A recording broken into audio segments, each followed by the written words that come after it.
కూడా అడగండి. అక్కడ రేవంత్ రెడ్డి గారు కూడా పార్లమెంట్ సభ్యుడిగా పనిచేస్తున్నారు, వారికి కూడా తెలుసు. అక్కడ సభ్యులు వీడియోలు కూడా తీస్తున్నారు, ఫోటోలు కూడా తీస్తున్నారు లోపల నుంచి. ఎందుకంటే అక్కడ నిరసన చెప్పే హక్కు ఉన్నప్పటికీ అక్కడ ఉన్న ప్రభుత్వం, అక్కడ ఉన్న ప్రొసీజర్లో వాళ్ళు కంట్రోల్ చేస్తున్నారు. ప్రజాస్వామిక హక్కు ప్రతిపక్షాలది ఏదైతే ఉందో దాన్ని వాళ్ళు మొత్తంగా. కేటీఆర్ గారు 1 మినిట్.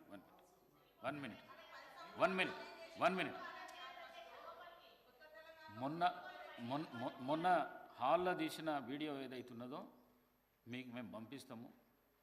ఎంత దుర్మార్గపు చర్య, ఎంత దుశ్చర్యకు చర్య. ఈ సభ్య సమాజం తలదించుకునే విధంగా ఆ వీడియో ఉన్నది.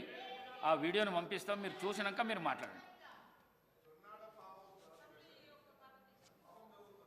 స్పీకర్ సార్, సభ బాగా నడవాలి అంటే ట్రెజరీ బెంచెస్కి ఓపిక ఉండాలి. ఎందుకంటే ప్రతిపక్షాల తరపున తప్పకుండా మేము మాట్లాడాలి, ప్రజల తరపున మాట్లాడతాం. కానీ ట్రెజరీ బెంచెస్కి ఓపిక ఉండాలి. ఇవాళ ఫ్రస్ట్రేషన్ ఎవరికుందో కనబడతా ఉంది మేడం. ఎందుకంటే ఇక్కడ ఏం మాట్లాడకుండా కూర్చున్న మా అక్కల మీద నోటికొచ్చినట్టు మాట్లాడింది ఎవరో చూసాం, నోటికొచ్చినట్టు నోరు పారేసుకున్నది ఎవరో చూసాము.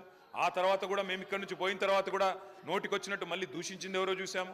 ముందేమో అక్కలు ముంచుతారన్నారు, ఆ తర్వాతనేమో అక్కలను మేము ముంచుతామని మాట్లాడింది. 5 నిమిషాల్లో ఊసర వెళ్ళి రంగులు మార్చి. మినిస్టర్ గారు సబ్జెక్ట్ మాట్లాడండి, డివియేషన్ కాకండి.